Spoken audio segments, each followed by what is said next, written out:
से दूर बसे पुराने गांव भैरवपुर की गलियां हर रोज की तरह सुनसान हो चुकी थी।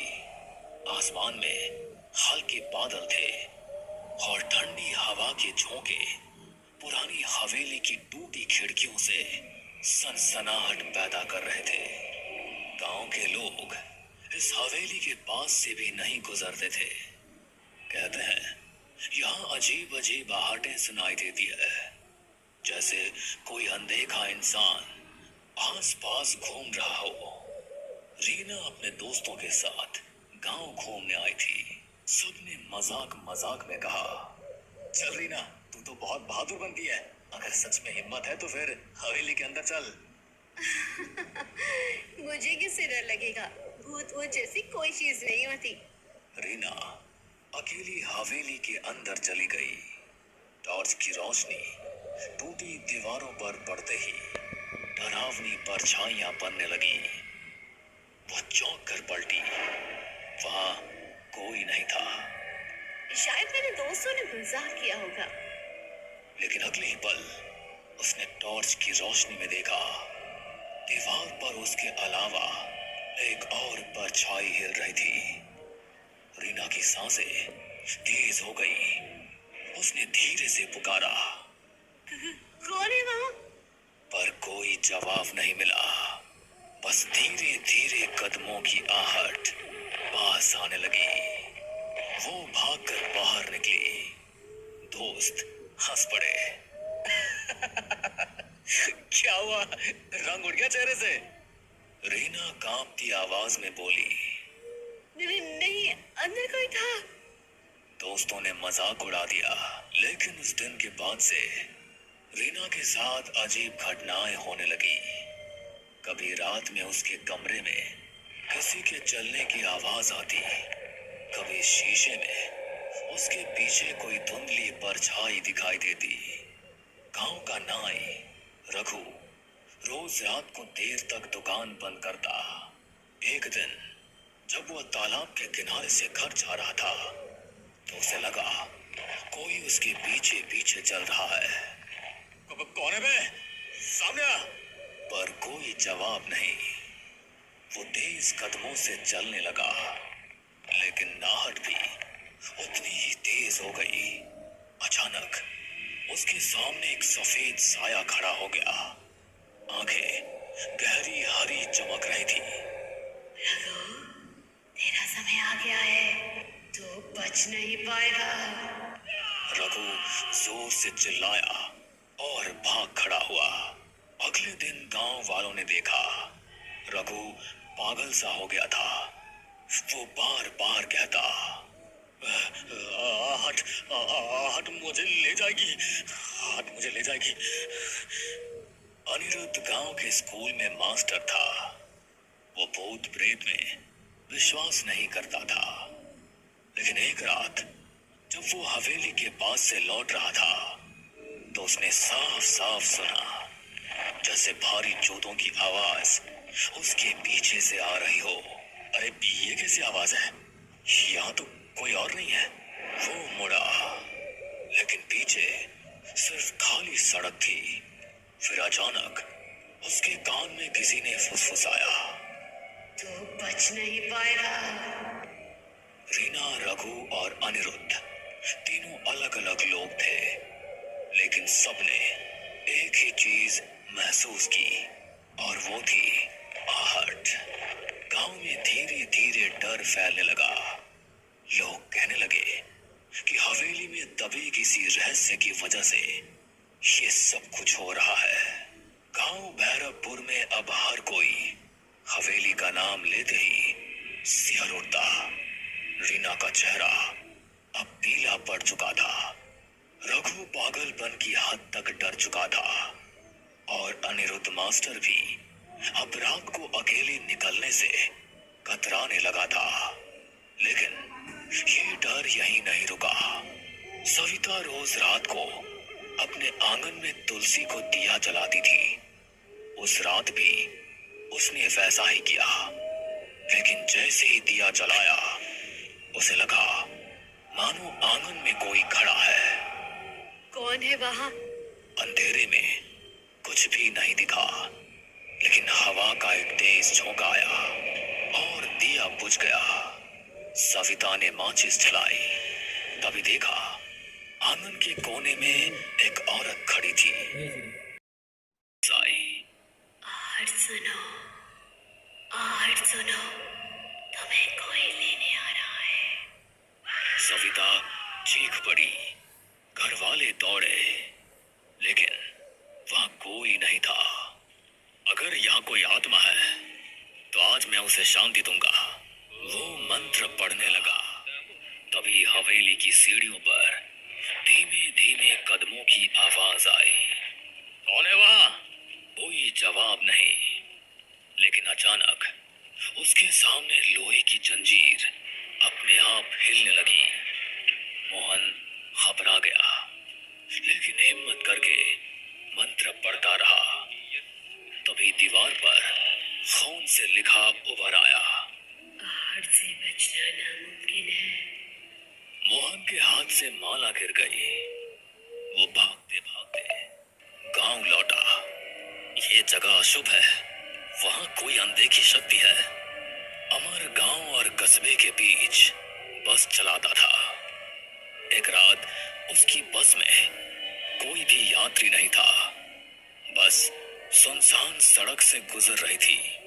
अचानक उसने देखा बस की पिछली सीट पर कोई बैठा है। उसने शीशे में देखा सफेद कपड़े पहने एक आदमी, जिसका चेहरा धुंधला था। अरे कौन है? टिकट तो लो। कोई जवाब नहीं। अमर बस रोककर पीछे गया। सीट खाली थी। वो लौटकर ड्राइवर सीट पर बैठा। तभी उसके कान में आवाज आई।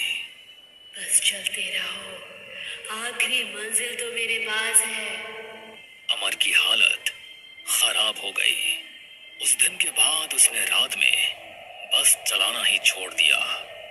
गांव वालों की दहशत सुनकर पुलिस ने जांच के लिए डीसीपी अरविंद को भेजा। अरविंद बहुत तर्कसंगत इंसान था। भूत प्रेत की बातों पर हंसता रहता था। अरे ये सब अंधविश्वास है, मैं खुद हवेली जाऊंगा और देखूंगा। रात को वो टॉर्च लेकर हवेली पहुंचा। दीवारें खंडहर हो चुकी थी, लेकिन अचानक सीढ़ियों पर भारी कदमों की आहट गूंजी। रुको, कौन है वहां? उसने टॉर्च जलाई। सामने कोई भी नहीं था, लेकिन अगले ही पल उसे लगा जैसे किसी ने उसके कंधे पर हाथ रखा हो। वो पलटा, वहां सिर्फ हवा थी। फिर उसने कानों में साफ सुना। तू सच जानना चाहता है तो तहखाने में उतर। अब तक अलग अलग लोगों ने अलग अलग तरीके से आहट सुनी थी। सब घटनाएं अलग अलग थी, लेकिन एक ही बिंदु पर जाकर जुड़ती थी, आहट। मुझे लगता है हवेली में कुछ राज छिपा है। जब तक पता नहीं चलेगा, ये सब हमें चैन से नहीं जीने देंगे। अरे तू पागल हो गई क्या? तू फिर से वहां जाना चाहती है? हाँ, अगर सच्चाई सामने नहीं आई तो यह आहटें हमें ऐसे ही डराती रहेगी। गांव भैरवपुर अब दहशत का पर्याय बन चुका था। लोग रात को घर से बाहर निकलना बंद कर चुके थे। हर कोई वही सुनता, धीमे कदमों की आहट। रीना का डर अब जिज्ञासा में बदल चुका था। उसने तय किया कि वो हवेली के तहखाने तक जाएगी, लेकिन अकेले जाना मुमकिन नहीं था। उसने अंकित, मास्टर अनिरुद्ध और पुलिस अधिकारी अरविंद से मदद मांगी। हमें सच का पता लगाना होगा, वरना ये आहटें हमें जिंदा खा जाएंगी। ठीक है, मैं पुलिस वाला हूँ, पीछे हटना मेरे बस का नहीं। चलो आज रात तहखाने में उतरते हैं। रात के 12 बजे चारों लोग हवेली पहुंचे। अंदर सन्नाटा ऐसा था कि अपने दिल की धड़कन तक सुनाई दे रही थी। अचानक सीढ़ियों पर वही आवाज गूंजी। रीना का हाथ कांपने लगा। अरे डर मत, हम सब साथ हैं ना। सब लोग तहखाने की तरफ चलो। हवेली के पीछे एक पुराना लोहे का दरवाजा था जिस पर जंग लगी थी। अरविंद ने जोर से धक्का दिया। दरवाजा चरमराते हुए खुला और बदबू का एक तेज झोंका आया। सीढ़ियां नीचे अंधेरे में उतर रही थी। चारों लोग नीचे उतरे। तहखाना ठंडा और सीलन भरा था। दीवारों पर काई जमी थी और बीचों बीच एक टूटी चौकी रखी थी। देखो वहाँ। दीवार पर खून से लिखा था, आहट मेरा श्राप है, जो सुनेगा उसका अंत होगा। ये सब किसने लिखा होगा? तभी तहखाने के कोने से एक सफेद धुंधला साया उभरा। सबके कानों में वही आहट गूंजी। मैं इस हवेली की मालकिन ललिता हूँ। 100 साल पहले मेरे पति ने लालच में मुझे यही जिंदा दफना दिया था। मेरी चीखें, मेरे कदमों की आहट सब यही गूंजती रही। रीना की आंखें फटी की फटी रह गई। तो ये सारी घटनाएं वही आहट। अचानक तहखाने की दीवारें हिलने लगी। छत से मिट्टी गिरने लगी। ये क्या हो रहा है? मेरा श्राप अनंत है। जो सच जानता है वो भी आहट से बच नहीं सकता। रीना, अंकित, अनिरुद्ध और अरविंद चारों बाहर भागने लगे, लेकिन हर तरफ से आहट की आवाज आने लगी। कभी पास, कभी दूर, कभी ऊपर, कभी नीचे। सभी हवेली से बाहर आने लगे। तभी अरविंद ने सबसे कहा, अगर हम इस हवेली को ही जला दें तो शायद ललिता का दफन शरीर भी जलकर मुक्ति पा लेगा और आहट का ये पूरा किस्सा ही खत्म हो जाएगा। उसके बाद सबने मिलकर पूरी हवेली में आग लगा दी और सभी हवेली से बाहर निकल आए। हमने सुना भी था कि हवेली की मालकिन अचानक गायब हो गई थी। असल में उसे मार दिया गया था।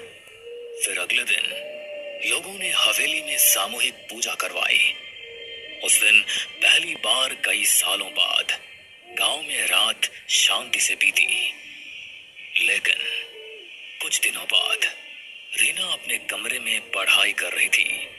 खिड़की से ठंडी हवा आई। अचानक उसे लगा जैसे कमरे के कोने से धीरे धीरे कदमों की आहट आ रही है। उसने कांपते हुए कहा, कौन है? कोई जवाब नहीं मिला, बस वही आवाज। रीना की आंखों में डर फिर से उतर आया। भैरवपुर गांव में हवेली का रहस्य तो खुल गया, लेकिन आहट अब भी जिंदा है। कहते हैं जो एक बार ये आवाज सुन लेता है उसकी जिंदगी कभी पहले जैसी नहीं रहती। आहट सिर्फ एक आवाज नहीं, बल्कि एक अंधे का साया है जो हर जगह आपके पीछे पीछे चलता है। बस कभी वो आहट सुनाई देती है और कभी नहीं सुनाई देती, पर डर की दस्तक लेकर आहट सभी के आसपास चलती रहती है। हमें पूरा यकीन है दोस्तों कि आप लोगों को ये कहानी जरूर पसंद आई होगी। अगर आपके साथ भी कुछ ऐसे अनकहे किस्से हो चुके, अगर आप लोगों को वीडियो अच्छा लगा तो कमेंट करो, लाइक करो, सब्सक्राइब करो। Thank you.